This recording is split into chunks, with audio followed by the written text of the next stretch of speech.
अस्सलाम वालेकुम, मैं शेख मोहम्मद इरफान और मैंने IBA जस्ट अभी रिसेंटली कुछ 6 मंथ पहले मैंने ज्वाइन किया। उससे पहले मैं बहुत जगह मैंने इस बारे में सुना था कि IBA बहुत अच्छी क्लासेस है, उसके रिगार्डिंग भी बहुत चीज़ सुनी थी। फिर एक मेरे फ्रेंड्स जिसने पहले से IBA ज्वाइन किया था उससे मैंने इस बारे में सुना कि उधर कितने अच्छे से अकाउंट्स एक्सप्लेन किए जाते हैं, बताए जाते हैं सब, और जितने प्रोसीजर जो TDS GST and account finalisation पूरे डिटेल्स में समझाए जाते हैं। और बाकी सब भी मैंने और दूसरे लोगों की तरह मैंने सर्च की मार्केट में कितने और ऐसे हैं जो इस तरीके से बताते हैं कि आपको कैसे फाइनेंशियल में आगे बढ़ना है या अकाउंट्स में आगे बढ़ना है, कैसे आगे समझाया जाता है, अकाउंट्स को लर्न किया जाता है।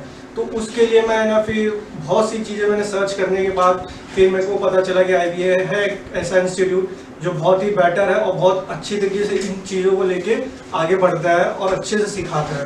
तो जस्ट मैं जब ज्वाइन किया तब मेरे अंदर पहले से ज़्यादा इम्प्रूवमेंट्स आए, जिसके वजह से मेरी जॉब में आगे मैं बढ़ा, अच्छी सैलरीज मुझे मिलने लगी। Thanks to IBA, thanks to Namrata.